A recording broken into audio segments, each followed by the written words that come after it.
I will send this to the YouTube.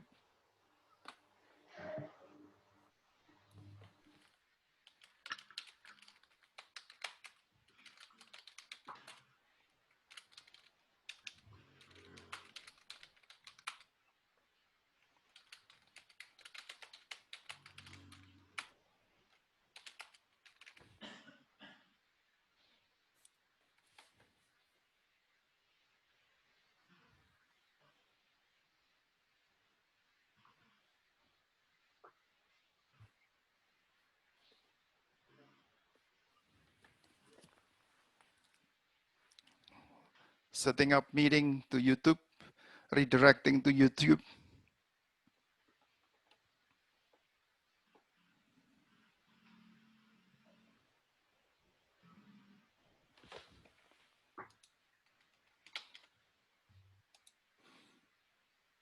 Okay, and then I'm sending to Bizom.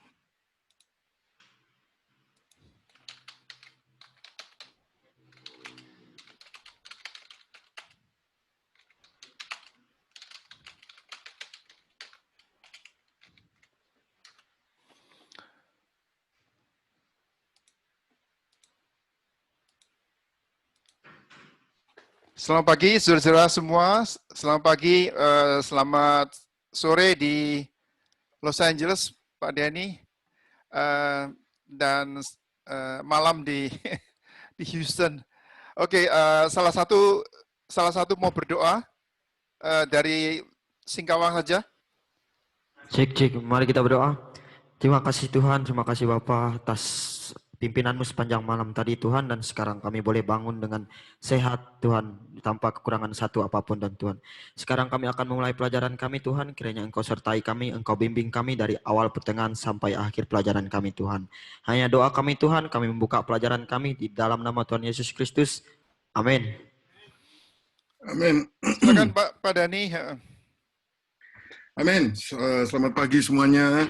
Kita sedang belajar mengenai leadership, kepemimpinan, dan dua bagian, yaitu leadership qualities dan leadership skill. Masing-masing ada 3 sesi.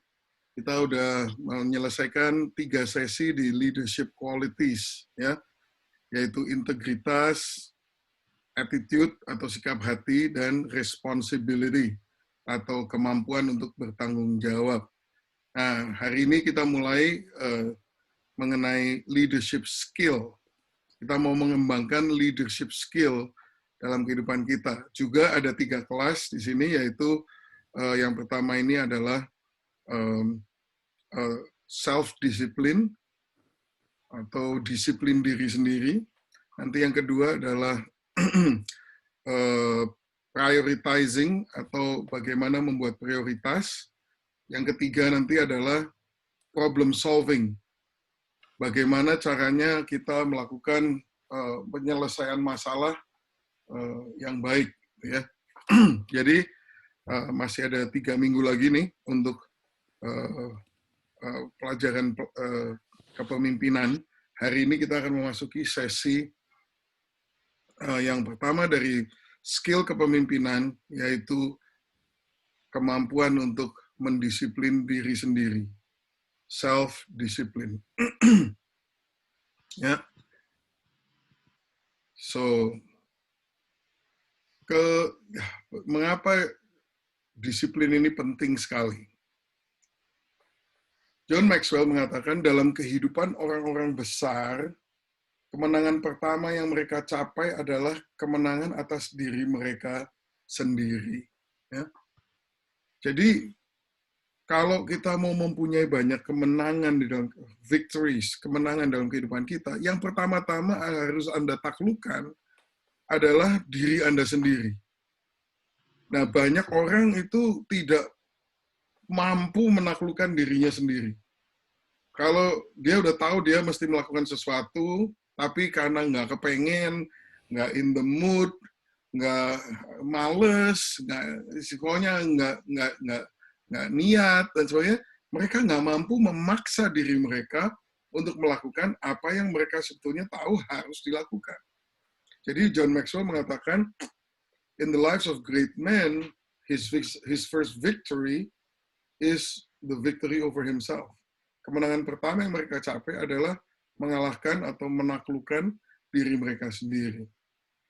It is a choice, sebetulnya adalah suatu pilihan untuk mencapai apa yang Anda inginkan dengan melakukan hal-hal yang Anda tidak inginkan. Maksudnya begini, Anda menginginkan sesuatu, tapi jalan untuk mencapai yang Anda inginkan itu, seringkali kita harus melakukan hal-hal yang tidak menyenangkan, tidak mungkin kita nggak kepengen melakukan hal-hal itu, tapi justru kemampuan untuk memaksa diri kita melakukan hal-hal yang kita nggak kepingin, hal-hal yang kita nggak seneng, itu secara konsisten, itulah yang akan membuat kita menjadi mampu untuk mencapai hal-hal yang kita dambakan. Orang yang tidak mampu memimpin dirinya sendiri, tidak mungkin bisa memimpin orang lain. If a man cannot lead himself, he cannot lead other people. Seorang pemimpin tidak bisa membawa orang lain lebih jauh dari jarak yang telah ditempuhnya sendiri. A leader cannot take anybody farther than he has gone himself. Jadi saudara nggak bisa, kalau saudara sendiri belum sampai di sana, you nggak bisa bawa orang ke sana.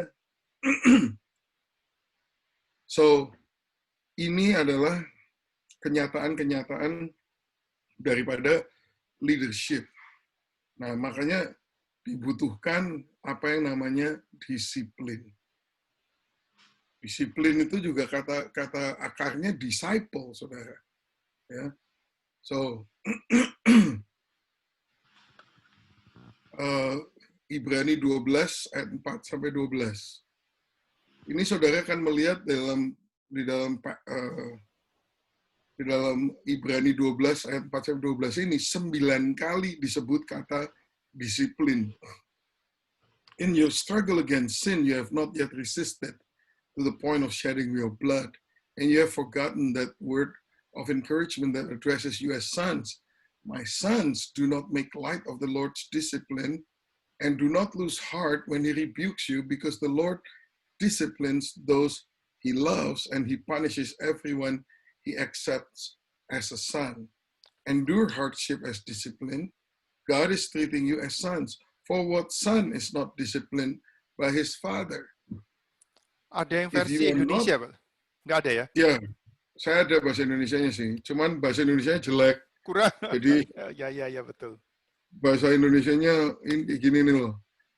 Tetapi jika kamu bebas dari ganjaran yang harus diderita. Jadi kata disiplin ini saya udah highlight di dalam bahasa Indonesianya. Saudara kalau bisa lihat ini ya.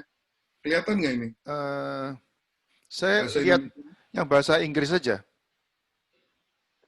Sudah di-share ya? saja, Pak. Yang ini nggak kelihatan ini? Yang Di bawah. yang kelihatan bahasa Inggrisnya. How about now? Tetap aja. Tetap Mau ya? di apa? Stop sharing dulu baru di-share lagi. Oke. Stop share. Share screen lagi. Yang di tempat yang screen yang bahasa Indonesia. How about now? Ah, ini sekarang. Ya. Kelihatan bahasa Indonesianya kan? Ya. Kalau mau Ya. digedein one full screen boleh, kalau enggak bisa enggak apa-apa. Nah ini ya, yang tadi saya baca tadi. Di dalam pergumulan kamu melawan dosa, kamu belum sampai mencucurkan darah. Dan sudah lupakah kamu akan nasihat yang berbicara kepada kamu seperti kepada anak-anak, hai anakku, jangan anggap enteng didikan Tuhan. Nah itu kata disiplin yang pertama ini diterjemahkan didikan Tuhan. Dan janganlah putus asa apabila engkau diperingatkannya, karena Tuhan menghajar. Nah ini kata disiplin lagi, tapi tadi didikan, sekarang menghajar orang yang dikasihinya. Dan ia menyesah orang yang diakuinya sebagai anak. Jika kamu harus menanggung ganjaran, Allah memperlakukan kamu seperti anak. Di manakah terdapat anak yang tidak dihajar oleh ayahnya? Jadi di sini kata disiplin diterjemahkan didikan, Mengajar. dihajar. Nah, ini berikutnya ya. Tetapi jikalau kamu bebas dari ganjaran itu, yang harus diderita setiap orang. Nah ini disiplin, maka kamu bukanlah anak, tetapi anak-anak gampang. Selanjutnya, dari ayah kita yang sebenarnya kita beroleh ganjaran, dan mereka kita hormati. Kalau demikian, bukankah kita harus lebih taat kepada Bapa segala roh, supaya kita boleh hidup? Sebab mereka mendidik kita dalam waktu yang pendek, sesuai dengan apa yang mereka anggap baik. Tapi dia menghajar kita untuk kebaikan kita, supaya kita beroleh bagian dalam kekudusannya. Memang tiap-tiap ganjaran pada waktu ia diberikan tidak mendatangkan sukacita, tetapi duka cita. Tapi kemudian ia akan menghasilkan buah kebenaran yang memberi damai kepada mereka yang dilatih olehnya. Jadi, kalau di dalam bahasa Inggris ini, semua itu kata-kata yang saya kasih bold dan dikasih garis bawah itu adalah kata disiplin. Cuman bahasa Indonesianya ganjaran, diderita, ganjaran, mendidik, menghajar, ganjaran. Tapi kira-kira ngerti lah ya. Jadi kalau kita ngomong disiplin, itu memang bukan sesuatu yang nyaman, sesuatu yang merupakan penderitaan, didikan, dihajar, itu namanya disiplin. Makanya self-discipline adalah kemampuan untuk kita memberikan ganjaran dan didikan dan semuanya ini terhadap diri kita sendiri. Nah, kebanyakan orang itu nggak bisa karena mereka terlalu memanjakan dirinya sendiri. Padahal tidak ada jalan lain untuk maju kecuali melalui yang namanya disiplin. Ini jelas-jelas di dalam Ibrani ya, pasal 12 ayat 4 sampai 12 ini jelas sekali bahwa yang membuat kita maju sebagai anak dibentuk oleh Tuhan itu melalui alat yang namanya disiplin. Itu. Jadi betapa pentingnya disiplin itu di dalam kehidupan kita. Ya. Kata disiplin itu 9 kali itu tadi di Ibrani 12:4-11. Disiplin bahasa Grekanya paideia, artinya training, education, correction, melatih, mendidik, menghajar. Disiplin bukan hukuman, karena hukuman sudah ditanggung oleh Tuhan Yesus. Tetapi disiplin itu adalah didikan, latihan, ganjaran, dan menghajar dalam kehidupan kita. Ayub 5 ayat 17, berbahagialah manusia yang ditegur Allah, sebab itu janganlah engkau menolak didikan yang maha kuasa. Blessed is the man whom God corrects, so do not despise the discipline of the Almighty. Janganlah engkau menolak didikan yang maha kuasa. Penting. Didikan itu penting, disiplin itu penting. Bagaimana caranya membangun self-discipline? Nah, pertama-tama, start taking responsibility for yourself. Terimalah tanggung jawab untuk dirimu sendiri. Ya, 1 Timotius 4 ayat yang ke-7 dan ke-8. Latihlah dirimu beribadah. Jadi, itu sesuatu yang harus kita lakukan terhadap diri kita sendiri. Melatih diri kita untuk beribadah. Latihan badani terbatas gunanya, tetapi ibadah itu berguna dalam segala hal. Karena mengandung janji, baik untuk hidup ini maupun untuk hidup yang akan datang. Nah, ibadah itu tempat pertama kita harus melatih yang namanya disiplin. Beda dengan latihan badani, karena kalau latihan badani ya langsung kelihatan hasilnya secara badani. Tapi misalnya disiplin doa, disiplin baca firman, disiplin saat teduh, itu kan nggak kelihatan langsung hasilnya secara jasmani. Tapi dikatakan ibadah itu berguna dalam segala hal karena mengandung janji baik untuk hidup ini maupun untuk hidup yang akan datang. Jadi kita harus memiliki suatu visi untuk hidup yang akan datang yang harus dibangun saat ini melalui disiplin dalam hal-hal yang bukan jasmani, bukan badani, tetapi rohani.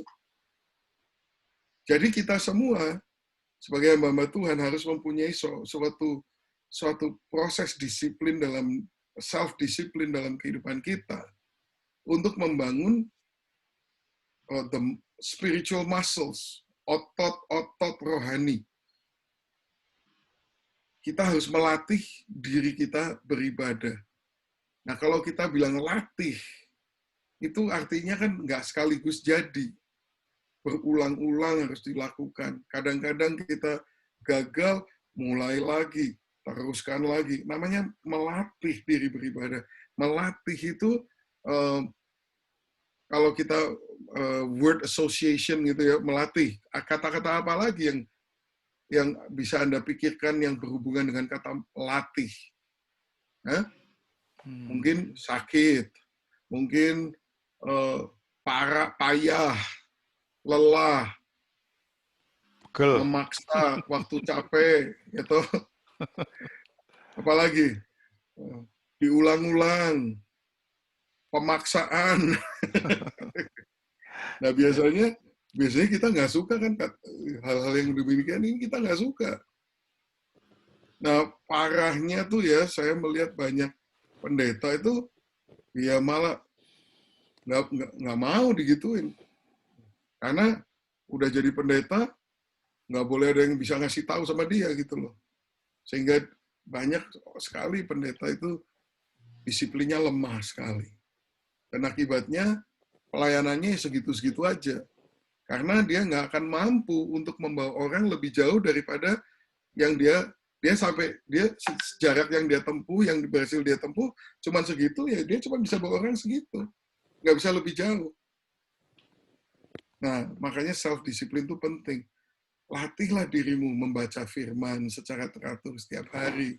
Latihlah dirimu untuk bersaat teduh dengan Tuhan. Latihlah dirimu untuk berdoa. Latihlah dirimu untuk menjaga lidah, untuk tidak mengatakan hal-hal yang negatif, tapi selalu berkata-kata dengan iman. Latihlah dirimu beribadah. Latihlah bahwa Anda selalu segala sesuatu yang baik, yang mulia, yang sedap didengar, yang patut dipuji, pikirkanlah semua itu. Itu juga disiplin. Otak kita harus disiplin. Jangan dibiasakan otak ember gitu, segala macam ditampung, orang omongan apa. Latihlah dirimu kalau kamu dengar orang gosip untuk tidak diteruskan, untuk tidak diterima. Latihlah dirimu untuk ketika Anda di dalam berbagai kesempatan berdosa untuk tetap bertekun dengan Tuhan. Latihlah dirimu untuk beribadah. Karena itu berguna dalam segala hal, mengandung janji baik untuk hidup ini maupun untuk hidup yang akan datang. Latihlah dirimu memberikan pujian, bersyukur kepada Allah dalam segala sesuatu. Itu kan perintah Tuhan. In everything give thanks. Ya kan? For this is the will of God. Dalam segala sesuatu kita harus bersyukur karena itulah kehendak Tuhan. Ya itu perlu dilatih, saudara. Nggak sekaligus begitu baca firman itu, oh, bersyukurlah dalam segala hal. Oke, terus langsung Anda jadi udah langsung otomatis bersyukur dalam segala hal. Kan nggak begitu. Itu sesuatu yang, oke, dibaca, ngerti sih ngerti, tapi ngerti kan belum tentu dilakukan. Nah, itu harus dilatih. Artinya terus-menerus diulang, terus-menerus diulang. Gagal, bangkit, kerjakan lagi. Mulai kita mengeluh, well, begitu nyadar saya mengeluh, minta ampun, Tuhan aku mau bersyukur dalam segala hal. Sehingga Anda menjadi orang yang sangat positif dan penuh dengan iman, dan demikianlah saudara akan memimpin. Tapi latihlah dirimu beribadah. Latihlah itu artinya ulang-ulang, terus-menerus, persevere.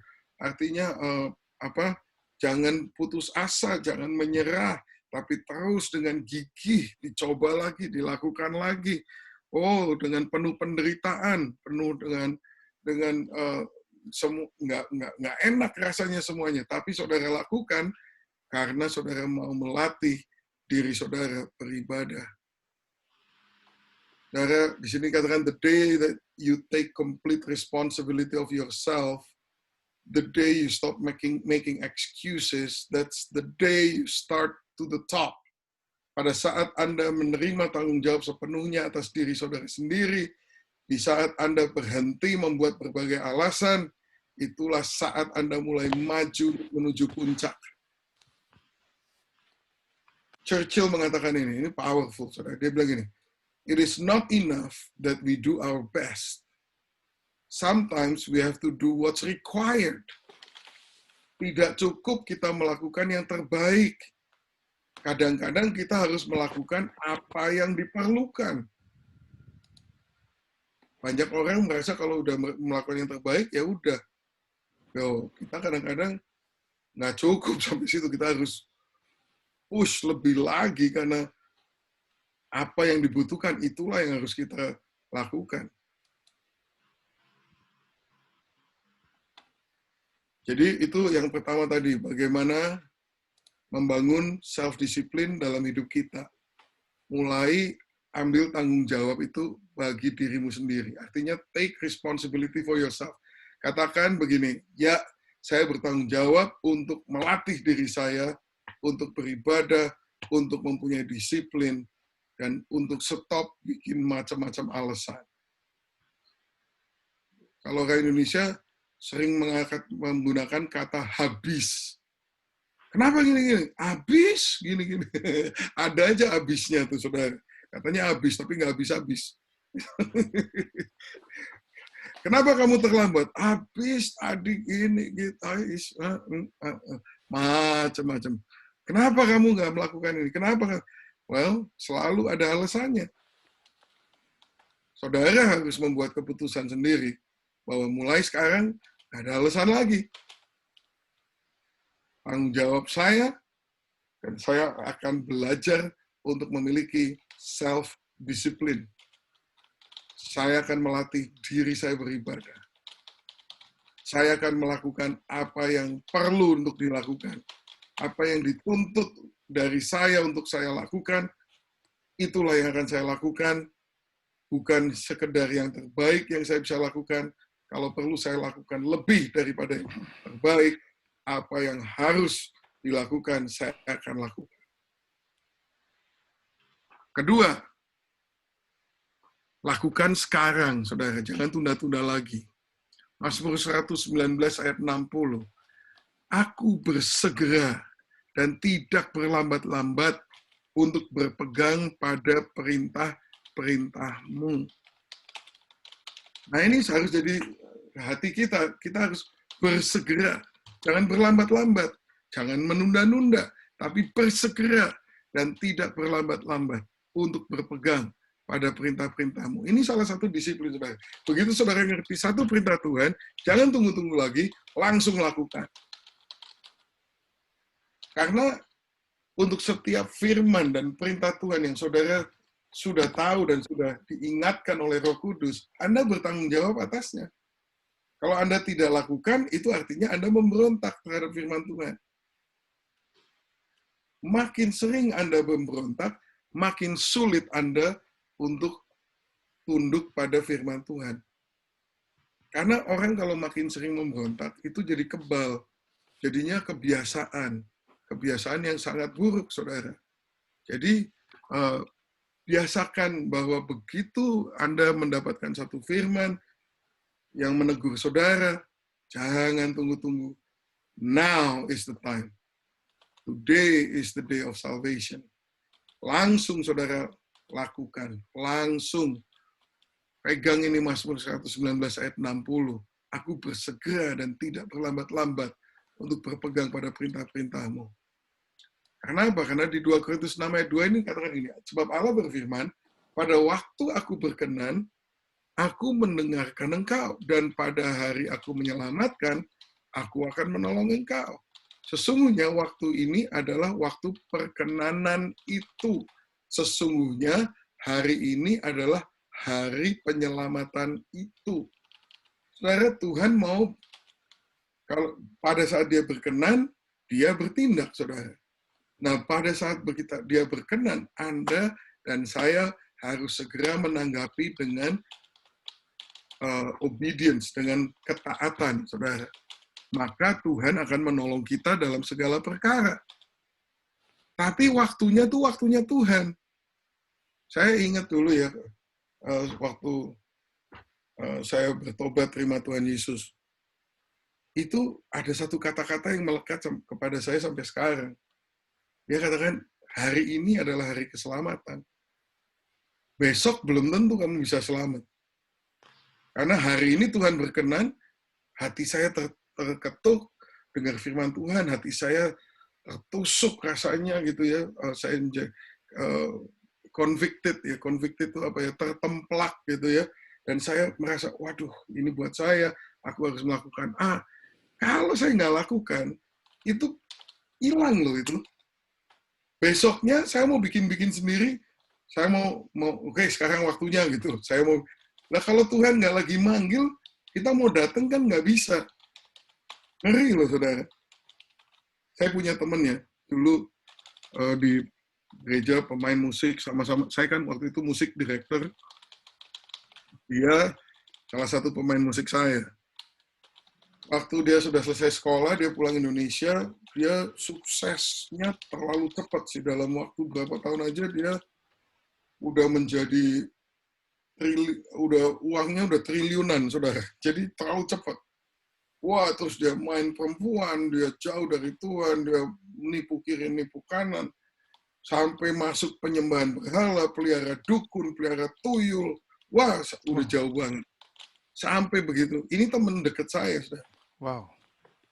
Suatu hari dia datang ke LA. Wah, udah terikat narkoba.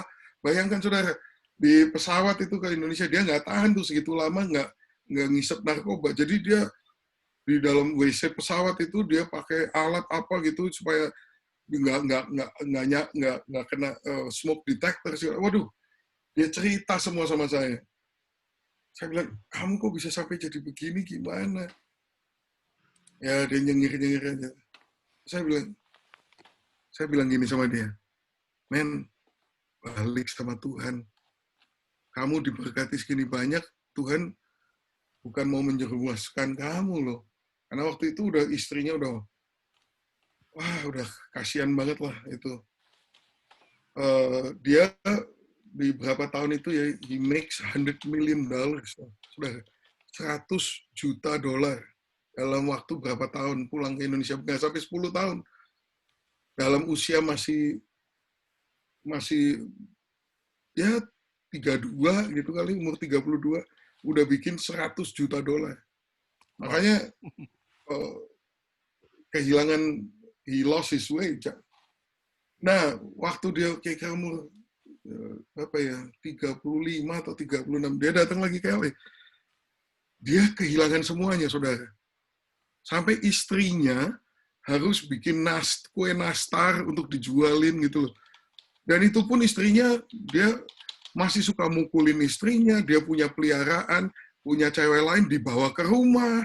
Bayangkan istrinya itu kok godly-nya luar biasa. Istrinya dulu juga pemain musik di gereja saya juga, ketemunya di musik ministry. Ini bisa sampai kayak kesetanan begitu. Dan waktu itu dia udah hancur, tetap dia nggak mau kembali kepada Tuhan. Saya ngomong gini sama dia, kenapa sih nggak balik sama Tuhan? Kamu tahu kan dulu gimana Tuhan memberkati kamu. Kenapa begini? Saya nggak bisa lupa sampai sekarang, karena saya ngeri banget sih.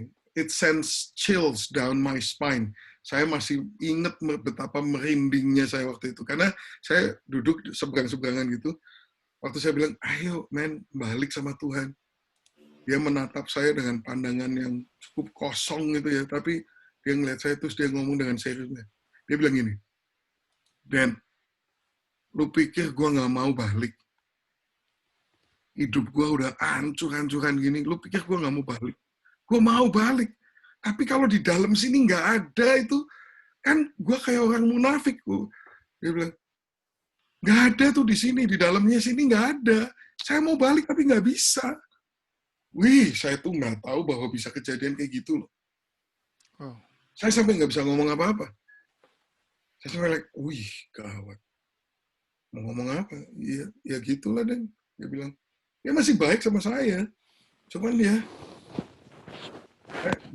bilang, aku bisa pura-pura balik, bisa aja ke gereja, nyanyi angkat tangan kayak dulu lagi. Cuman Dan, dia bilang, aku tahu di dalamnya ini nggak ada. Paling aku bisa bohongin kamu dan bohongin orang lain. Aku nggak bisa bohongin diriku sendiri. Wih, saya tuh denger gitu tuh sampai, Tuhan, aku nggak mau dah. Kadang-kadang kita mencobai Tuhan sembarangan ya, saudara ya. kita nggak sadar bahwa tiap kali kita menolak firman Tuhan, itu kayak vaksin loh. Jadi kalau kita dengar, jadi gini, ibaratnya gini, kalau nyontek ya, nggak tahu saudara pernah nyontek nggak? Saya dulu jago nyontek waktu SD. Saya masih ingat bener pertama kali nyontek waktu ulangan tuh ya. Deg-degannya tuh luar biasa sampai keringet dingin, saya ingat betul. Kayaknya tuh udah mau ketahuan banget, jantung saya udah mau lihat catatan yang saya bikin kecil-kecil itu udah gemeteran, saudara. Panas dingin, keluar keringet dingin. Tapi habis itu ya saya terus-menerus merasa dalam hati, jangan. Tapi saya perlu ini, gimana? Ya udah, 1 kali saya lakukan, kedua kali saya nyontek. Udah nggak keringet dingin, saudara. Deg-degannya juga berkurang banyak. Udah lain. Ketiga kali, udah nggak deg-degan sama sekali. Apalagi keringet dingin. Udah rasanya kayak nggak ada apa-apa aja. Ketiga kali udah. Nah itu namanya kita jadi kebal. Kita dengar firman Tuhan yang negur kita 1 kali. Deg-degan, aduh aku harus bertobat. Tapi you nggak bertobat, nanti kedua kali firman itu datang. Sama firmannya, menegur hal yang sama. Saudara udah nggak berasa lagi loh. Nah pertanyaan saya gini. Kalau kita udah sampai mati rasa bener tuh, mau balik ke Tuhan gimana caranya? Kalau hati kita tidak bisa bertobat, Tuhan sih mau ngampunin. Tapi kalau kitanya yang nggak bisa bertobat gimana? Bukankah pertobatan itu karunia Tuhan? Kalau hati kita itu bisa tertusuk, bisa tertemplak, rasanya terharu, mau nangis, menyesal, itu berharga loh. Kalau saudara abaikan hal itu, kali berikutnya mungkin udah nggak ada lagi. Nah kalau udah nggak ada lagi, gimana mau balik sama Tuhan? Celaka nggak tuh? Saya sih ngeri itu, yaitu satu hal yang saya takut itu adalah, Tuhan aku nggak mau punya hati yang jadi beku terhadap Engkau, sehingga aku nggak bisa balik sama Engkau. Kita bisa dosa ya, tapi kalau dosa dijadiin kebiasaan, Anda kebal loh. Dan kalau udah kebal, terus gimana? Mau bertobatnya gimana caranya? Kalau bukan Bapa memanggil kita kan nggak bisa datang sama Dia. Tuhan Yesus mengatakan gitu kan, kalau kamu nggak dipanggil sama Bapa, kamu nggak bisa datang. Jadi kalau masih dipanggil, masih dengar, you better lebih baik segera dilakukan. Makanya ini Mazmur, aku bersegera, tidak berlambat-lambat.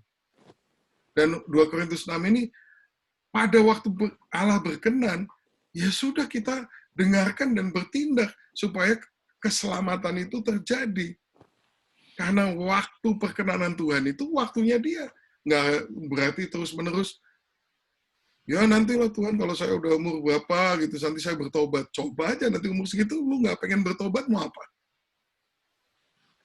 Kadang-kadang kita nggak nyadarin bahwa waktu Tuhan itu tidak bisa dimanipulasi oleh manusia loh. Ya. Di Pengkhotbah 12 ayat yang pertama, ingatlah akan penciptamu pada masa mudamu. Sebelum tiba hari-hari yang malang dan mendekat tahun-tahun yang kau katakan tidak ada kesenangan bagiku di dalamnya. Oh saudara, mumpung masih muda, ingatlah akan penciptamu. Jadi self-discipline itu sebetulnya menerapkan apa yang merupakan kebenaran dari Allah yang saudara sebenarnya juga udah tahu.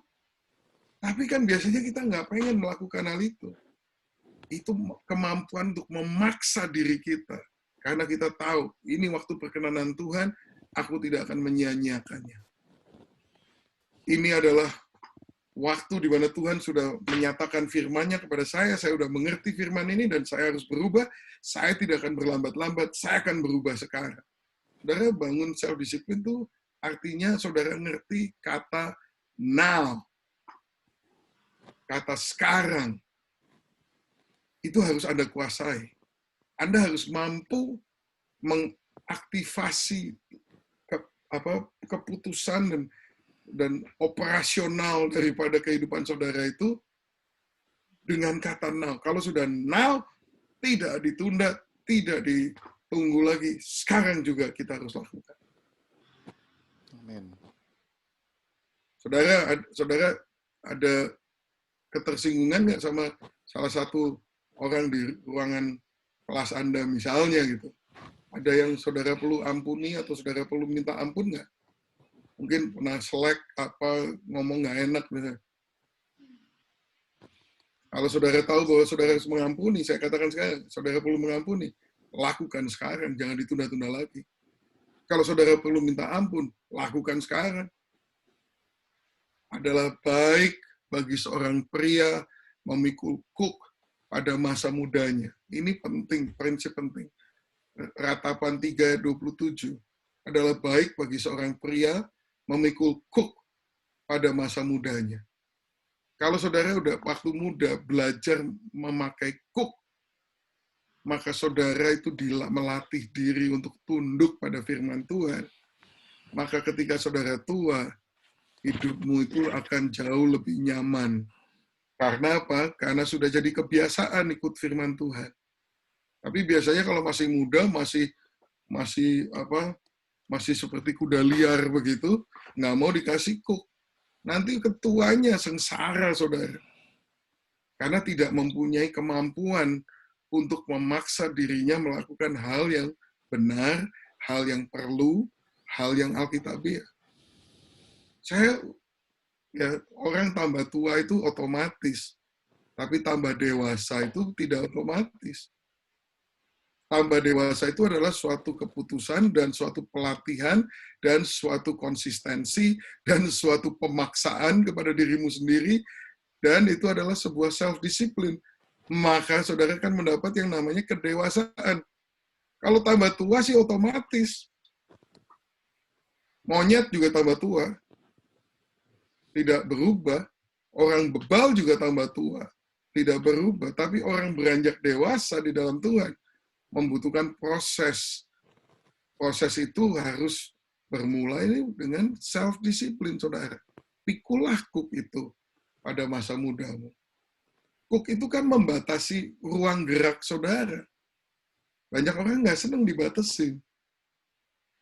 Tapi kuk itu bisa macam-macam. Ini sekarang kuk disiplin untuk sekolah dan belajar. Kuk disiplin untuk rajin melayani. Kuk disiplin untuk menjaga lidah, untuk nggak ngomong sembarangan. Kuk disiplin untuk memikirkan yang benar, yang mulia, yang sedap didengar, yang patut dipuji, yang kebenaran. Filipi 4 ayat 8. Itu kuk, saudara. Kuk untuk tidak melakukan kehidupan yang berdosa, berzina, dan sebagainya, percabulan, dan sebagainya. Itu kuk. Kuk sopan santun, itu juga kuk. Kuk untuk menghormati pemimpin-pemimpinmu, itu juga kuk. Nah, saya punya himbauan nih berdasarkan Ratapan 3:27 kepada saudara. Adalah baik bagi seorang muda atau seorang pria, for young man, untuk memikul kuk pada masa mudanya. Spesifik. Masa muda adalah masa membangun self-discipline. Nomor 3, how to build self-discipline. Start small. Mulai dengan hal yang kecil. Tuliskan 5 area dalam kehidupan Anda yang membutuhkan lebih banyak disiplin. Coba catat sekarang juga nih, apa sih yang, coba kalau saya tanya pada saudara, bagian apa dari hidupmu yang masih kurang disiplin? Nah, itu doa, baca firman, atau menjaga temperamen saudara, mungkin Kebanyakan makan. Kebanyakan makan. Mantap, mantap. Kita sehati, Bu. Hati sepikir, sepenanggungan. Jadi, coba saudara tulis dah 5 deh. Itu. Apa aja. Ya udah, pertama saya juga ikut dah. kebanyakan makan. Malam ini saya nggak kebanyakan makan sih actually. Karena ada istri. Istri itu menolong sekali untuk menerapkan self-disiplin yang saya tidak punya. Nah, garaplah satu demi satu. Gimana garapnya? Lakukan setiap hari. Fokus pada pagi hari, hari ini saya nggak mau kebanyakan makan. Cek pada siang hari, gue udah makan apa aja seharian ini. Evaluasi waktu malam. How did I do today? Bagaimana hari ini? Saya makan apa aja pagi, siang, malam. Waduh, kok sampai 6 kali gue makan ya. Nah, besok coba lagi. Satu-satu, saudara. Karena kalau kebanyakan, Anda akan overwhelmed, jadi terlalu banyak, akhirnya kita menyerah dan tidak melakukan sama sekali. Padahal ini harus merupakan bagian daripada kehidupan kita sehari-hari. Harus ada project rehabilitasi dalam kehidupan kita tuh harus terus continue ada project. Anda sekarang lagi ngerjain apa? Kalau saya tanya pada saya, what are you working on this week? Gitu. Dalam hal karakter Anda, apa yang sedang Anda kerjakan minggu ini? Mestinya Anda harus bisa menjawab, minggu ini saya lagi mendisiplin diri saya untuk 1, 2, 3, 4, 5. Maksimum 5, jangan kebanyakan percuma. Nggak akan kekerjain semuanya. Atau 1 pun nggak apa-apa. Minggu ini, Pastor, saya lagi belajar untuk hal ini. Nah, dengan demikian, saudara akan sedikit demi sedikit mengalami perbaikan, tapi konkret, saudara. Nggak cuma omong doang, gitu. Pengetahuan akan Alkitabnya banyak, tapi yang menjadi kenyataan dalam kehidupan kita sedikit sekali dan tidak ada kemajuan. Bertahun-tahun itu gitu terus. Nah, itulah. Kalau enggak ya, aduh, kasihan lah. Kalau enggak tuh ya, saya melihat banyak orang tambah lama tambah tua, tidak menjadi tambah bijaksana, tidak tambah dewasa. Ada salah satu pemimpin gereja kami, kalau itu rekannya Pak David tuh, udah tua, tambah tua, tidak tambah dewasa. Marah-marahnya sama aja, gitu ya. Rasisnya sama aja, gitu. Ditegur, ngamuk, sama aja. Nah, kayak gitu. Akhirnya ya nggak make it, saudara. Karena apa? Karena cuma tambah tua dan tidak tambah dewasa. Anda masih muda, gampang ngata-ngatain orang tua. Sekarang saya udah tambah tua, saya mulai inventaris. Saya ini banyak berubah nggak sih dalamnya?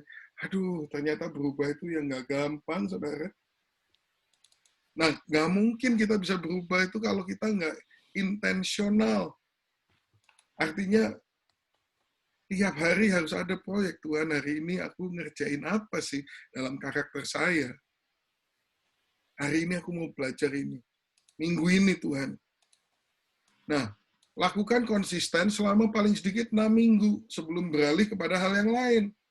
Karena research mengatakan kebiasaan baru itu minimum dibentuk dalam waktu 40 hari. 40 hari itu memang it's amazing ya. Tuh di Alkitab banyak 40 hari. 40 hari itu waktu yang dibutuhkan ternyata untuk membentuk suatu kebiasaan baru atau mematahkan suatu kebiasaan yang lama.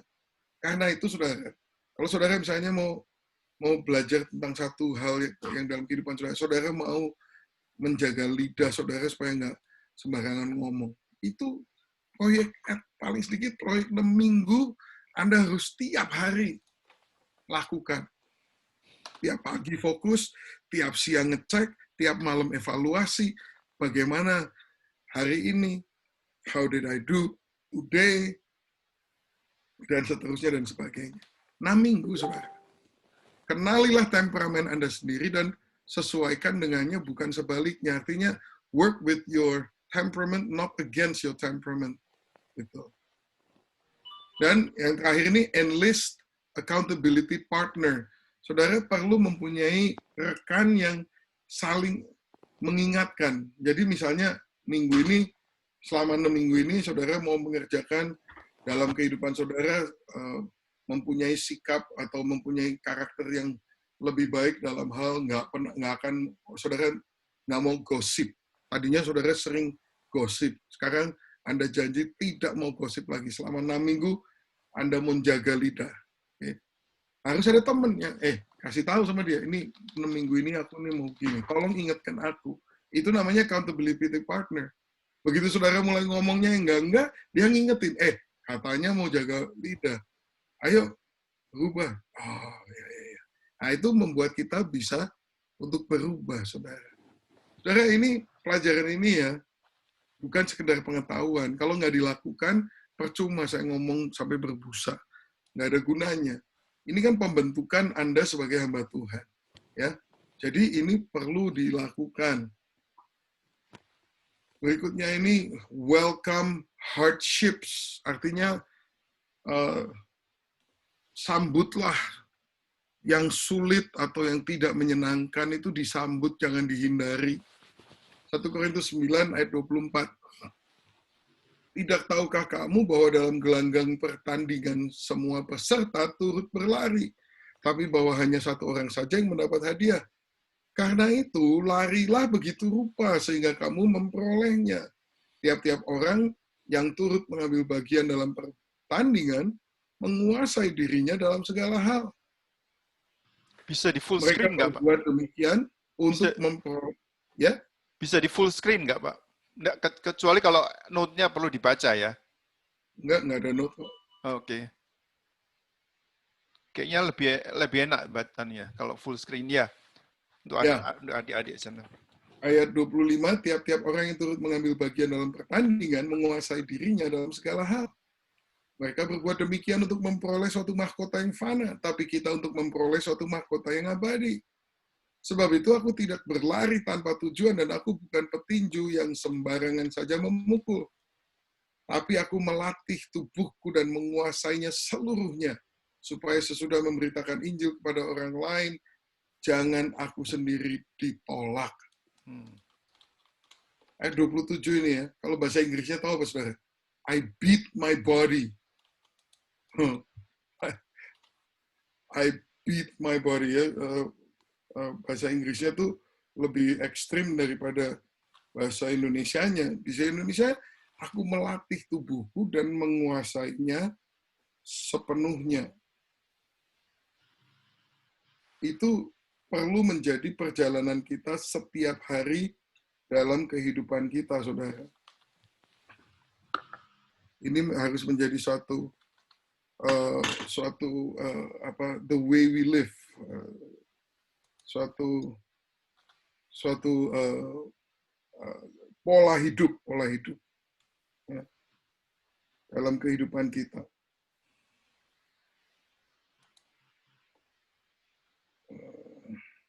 Saya lagi cari bahasa Inggrisnya sebentar.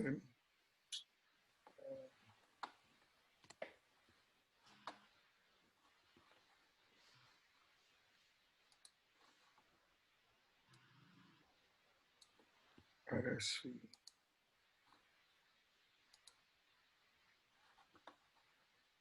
Cuma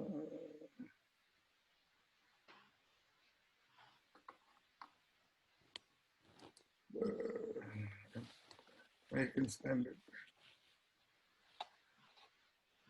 I buffet my body, I beat my body and bring it into bondage. Wow, itu luar biasa sekali itu.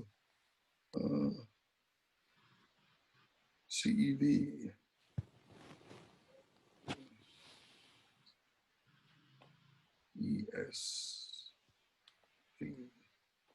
I discipline my body and keep it under control. Lest after preaching to others, I myself to be disqualified. Oke, saudara. Jadi ya, ini begini ya. Tadi dia bilang gini, karena itu larilah begitu rupa, sehingga kamu memperolehnya. Jadi dalam pertandingan ini, dibilang, larilah begitu rupa. Nah, pertanyaan saya, rupanya kayak apa sih? Lari kayak apa? Lari santai-santai, lari siul-siul, lari ngantuk-ngantuk, lari sembarangan, lari siksak, lari seperti apa? Larilah begitu rupa. Saudara pernah lihat gambar ini nggak? Pertandingan lari, terus Orang yang jadi juara itu kan ada pita kan ya, di finish, di garis finish itu ada pita, dan dia memutuskan pita itu dengan dadanya gitu kan, karena dia yang paling juara, dia mutusin pita itu, dia jadi juara. Pernah memperhatikan raut mukanya nggak? Pasti pernah lihat gambar gitu kan, orang yang lagi pas break the ribbon itu ya, memutuskan pita di garis final itu, di garis finish. Saudara pernah lihat mukanya kayak apa nggak? Pasti Mukanya, sukacita. ya, well, setahu saya tuh kalau pada saat dia lagi mutusin itu belum sukacita sih. Mukanya muka ngotot, saudara. Gitu. bukan muka bego, bukan muka ngantuk, bukan muka siul-siul, tapi muka ngotot, saudara. Nah, masalahnya dengan banyak hamba Tuhan itu dia nggak ngerti yang namanya ngotot. Saudara perlu belajar ngotot. Kalau sudah tahu itu kehendak Tuhan, ngejarnya itu yang ngotot. Terutama di dalam membetulkan, menguasai diri kita sendiri. Aku melatih tubuhku dan menguasainya seluruhnya. Wow, supaya sesudah memberitakan Injil kepada orang lain, jangan aku sendiri ditolak. Nah, itu saudara. Mazmur 119 ayat 67. Sebelum aku tertindas, aku menyimpang. Tetapi sekarang aku berpegang pada janjimu. Nah, ini banyak orang nggak tahu rahasia ini. Banyak orang ngomong, aduh Tuhan, aku mau memegang, aku mau berpegang pada janjimu. Wah, kayaknya puitis banget. Saya kasih tahu nggak caranya gimana berpegang pada janji Tuhan? Tertindas. Sebelum aku tertindas, aku menyimpang. Makanya Anda dan saya perlu ditindas supaya nggak menyimpang. Tapi begitu kita tertindas, bahasa Inggrisnya afflicted, maka kita akan dimampukan berpegang pada janji Tuhan. Makanya ya, kalau ada kesulitan, tindas, merasa tertindas itu dalam kehidupan ini, ingat bahwa Tuhan mengizinkan itu supaya apa? Supaya memampukan kita berpegang pada janjinya. Kebanyakan dari hal-hal yang besar dan penting di dunia ini dilakukan oleh orang-orang yang sebenarnya sudah terlalu sibuk atau terlalu sakit. Most of the big and important things in this world are accomplished by people who are too busy or too sick. Nah, saudara, banyak orang itu yang sehat-sehat gitu malah nggak pernah melakukan apa-apa, saudara. Kalau saudara nanti ya, dalam pengalaman saudara nanti dalam memimpin jemaat, tahu nggak saudara, kalau untuk sesuatu yang harus dilakukan di gereja gitu, Anda perlu volunteer, Anda perlu relawan dan sebagainya gitu. Nanti kan yang volunteer dan actually get the job done, yang akhirnya akan menyelesaikan tugas itu dengan baik adalah orang-orang yang paling sibuk. Orang-orang yang nggak sibuk malah nggak ada gunanya, nggak ada kontribusinya di gereja itu. Selalu begitu. Orang yang udah sibuk, udah nggak ada waktu, itu yang malahan masih punya waktu untuk melakukan sesuatu buat Tuhan. Karena apa? Karena itu pola hidup mereka begitu. Orang-orang santai itu kelihatannya punya banyak waktu, tapi banyak waktu itu nggak bisa diapa-apain buat mereka, nggak banyak kontribusinya buat gereja.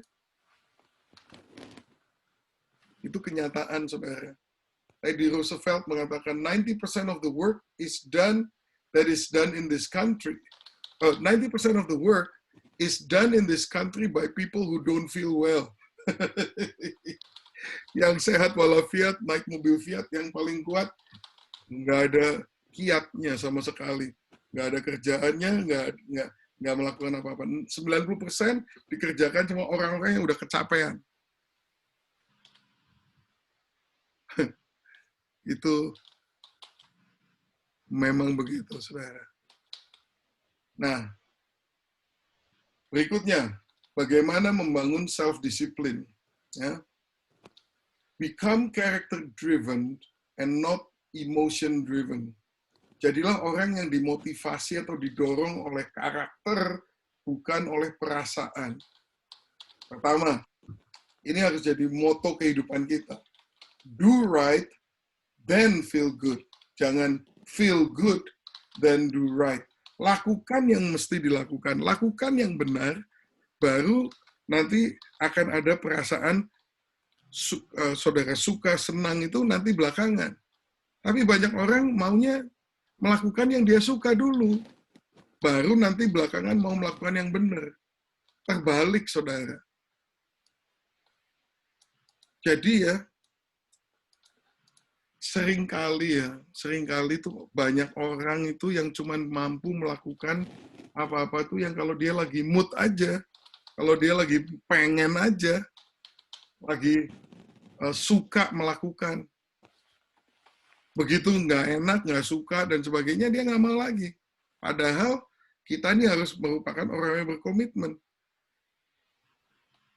Nah, jadi kita melakukan sesuatu hal karena itu memangnya hal yang benar yang harus dilakukan. Itu namanya character driven, bukan emotion driven. Kedua, commitment driven, bukan convenience driven. Jadi kita dimotivasinya oleh komitmen, bukan apa yang nyaman untuk dilakukan pada saat itu. Yang ketiga, make principle-based decision, jangan popular-based decision. Principle-based decision artinya keputusan itu, kalau saudara buat keputusan, baiklah itu didasarkan kepada prinsip kebenaran firman Tuhan. Jangan didasarkan dengan win-win solution, mana solusi yang membuat semua orang suka. Itu bukan cara membuat keputusan yang baik. Membuat keputusan yang baik itu berdasarkan apa yang benar. Yang keempat, believe it, then see it. Jangan see it, then believe it. Nah, percaya. Lakukan segala sesuatu itu bukan karena saudara udah lihat, tapi karena saudara punya keyakinan. Nanti saudara lihat. Banyak orang mau lihat dulu, baru dia mau percaya. Jadi orang-orang seperti gitu ngomongnya gini, ya wait and see gitu. Ayo kita ngumpulkan dana untuk pembangunan. Ya wait and see, dia mau lihat dulu. Orang lain ngasih nggak? Udah banyak belum yang ngasih? Wait and see. Jadi mereka maunya see it first, then they believe. Nah kalau Anda mau mulai membangun suatu gedung gereja misalnya, Anda percaya dulu, saudara harus punya visi itu, percaya dulu meskipun belum ada barangnya. Karena firman Tuhan mengatakan segala sesuatu yang kelihatan itu dibangun dari hal-hal yang tidak kelihatan. Believe it, nanti saudara lihat. Baru orang lihat, oh wow, bagus ya kerjaannya, luar biasa gedungnya. Baru percaya. Itu bukan pemimpin itu. Seorang pemimpin bisa melihat apa yang orang lain nggak lihat. Seorang pemimpin ahli dalam membuat momentum. Saudara, segala sesuatu itu ya nggak bisa jalan kalau nggak ada momentum. Momentum itu maksudnya apa? Di mana semua orang excited, mempunyai suatu dorongan yang mengatakan, ya ini harus sekarang. Ini saya lagi sibuk banget fundraising buat Mumbai. Karena hari Rabu minggu lalu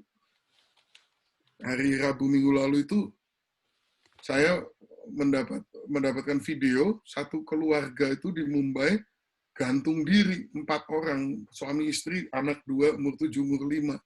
Itu tetangganya pendeta IFGF kita di sana. Karena apa? Mereka gantung diri karena putus asa, udah 5 hari nggak makan. Waduh, itu hari Rebo. Buat saya itu satu momentum, ini kejadian baru kejadian kan, dan ini benar-benar gawat. Jadi saya langsung hari Rabu itu saya mengorganisir, hari Sabtu saya kirim video ke banyak orang, saya cerita tentang hal ini. Sekarang hari ini kita udah terima $60.000, saudara, dalam waktu seminggu. Itu namanya momentum. Seorang pemimpin harus bisa bikin momentum, bukan hanya nunggu momentum.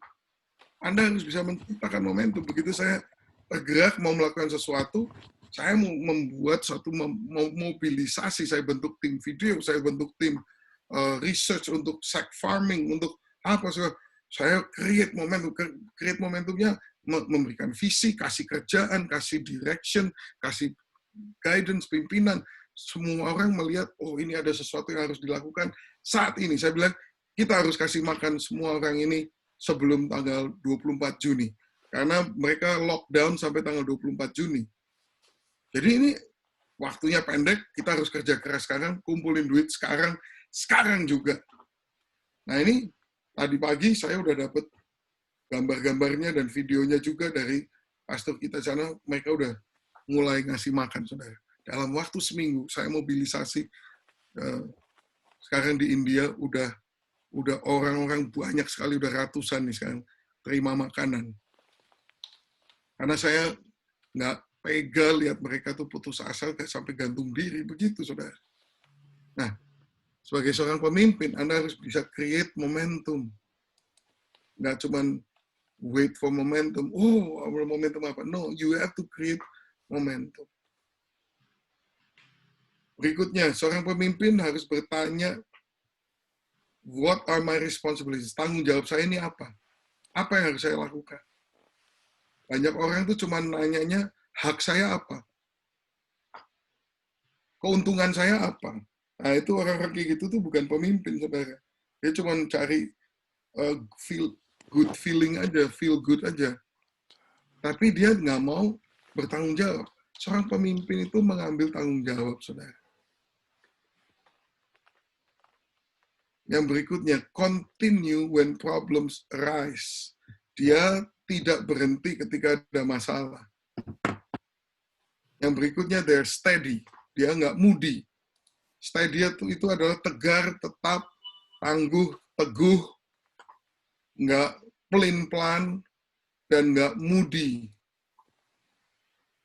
Nah, mereka adalah pemimpin, bukan pengikut, saudara. Ya. Character driven itu modelnya begitu. Dan accept accountability. Accept accountability itu maksudnya Anda harus mau dicek, bertanggung jawab. 1 Samuel 12 ayat 3. Samuel pada akhir daripada pelayanannya, ini yang dia lakukan. Dia katakan gini, di sini aku berdiri, berikanlah kesaksian menentang aku di hadapan Tuhan dan di hadapan orang yang diurapinya. Lembu siapakah yang telah kuambil? Keledai siapakah yang telah kuambil? Siapakah yang telah kuperas? Siapakah yang telah kuperlakukan dengan kekerasan? Dari tangan siapakah telah kuterima sogok sehingga aku harus tutup mata? Aku akan mengembalikannya kepada. Artinya berani diuji. Dia berani accountable. Ya, silahkan. Kalau ada tuduhan terhadap saya. Nah, luar biasanya nggak ada yang bisa nuduh dia. Itu namanya seorang pemimpin yang berhasil. Ini caranya untuk membangun self-discipline. Kalau saudara menerima accountability atau tanggung jawab untuk bertanggung jawab, saudara akan berpikir 20 kali sebelum saudara melakukan apa saja yang saudara mau, tapi saudara bisa memaksa diri saudara untuk melakukan yang benar. Namanya self-discipline. Jadi, kesimpulan, ini yang tadi kita katakan, bagaimana membangun self-discipline? Nomor 1, start taking responsibility for yourself. Ambil tanggung jawab bagi dirimu sendiri. Kedua, start now, mulai dari sekarang. Ketiga, start small, mulai dengan 1 demi 1. Tiap minggu Anda punya proyek untuk diri saudara sendiri. Setiap 6 minggu ada satu hal yang saudara mau bisa capai. Welcome hardships. Sambutlah penderitaan. Become character driven. Jadilah orang yang dimotivasi oleh karakter, bukan dengan convenience, bukan apa yang nyaman. Accept accountability. Terimalah tanggung jawab ini. Amin, saudara. Ini adalah skill pertama sebagai seorang pemimpin, yaitu seorang yang mempunyai skill self-discipline. Ini bukan talenta saudara yang diberikan kepada saudara atau tidak diberikan kepada saudara. Ini adalah skill, artinya bisa dibangun oleh Anda sendiri. Makanya ini semua orang bisa bertumbuh di dalam self-discipline. Anda bisa naik, bisa tambah hari, tambah lebih self-discipline-nya. Asal saudara tekun dan tidak menyerah. Amin. Amin. Amin. Terima kasih Pak Denny yang setia mengajar, memberikan pengalaman-pengalaman pribadi juga, menceritakan sesuatu yang sangat real. Ya ini sesuatu yang sangat berharga. Ini salah satu dari yang mendengarkan juga dari ada dari teman-teman dari GPI Impact. Ya kiranya ini menjadi berkat. Dan ini semuanya rekaman 1 jam ini kita sudah ada 90-an kira-kira sekarang. Jadi kalau mau didengarkan satu-satu, 1 tahun juga nggak habis tuh. Itu sudah dibakukan dan menjadi pelajaran yang sangat berharga untuk angkatan-angkatan yang sebelum dan sesudah ini. Terima kasih Pak Dhani. Mungkin malam ini salah satu mungkin Pak Yonatan mau berdoa atau gimana menutup pertemuan ini. Terima kasih Pak Dhani. Gimana keadaan di Los Angeles? Gimana dengan ini demo-demo? Apakah sudah mulai sudah bisa di under control? Ya ini sekarang ada demo besar sekali, ini kira-kira mungkin 200 meter dari rumah saya. Waduh. Ratusan mobil tuh, ya lagi demo rame. Ada tapi orang putih semua. Oh, orang putih. Oh ya. Oh. Ada nggak? Ada ini sekarang saya dengar ada gerakan apa Antifa, ada apa yang ya, itu yang menunggangi. Tapi kalau yang ini dekat rumah saya ini orang benar semuanya, jadi nggak bikin kerusuhan. Oh iya. Sekarang puji Tuhan kerusuhannya udah enggak sih, karena itu ditunggangin ya. Mereka ada 2 macam, yang satu Antifa yaitu far left, itu dia punya agenda sendiri. Kedua itu ya maling yang mau nyuri-nyuri aja tuh. Ya betul. Nah, tapi kalau protesnya sendiri sih menurut saya dia punya ada validitasnya ya. Jelas ada validitasnya. Terima kasih. Kita akan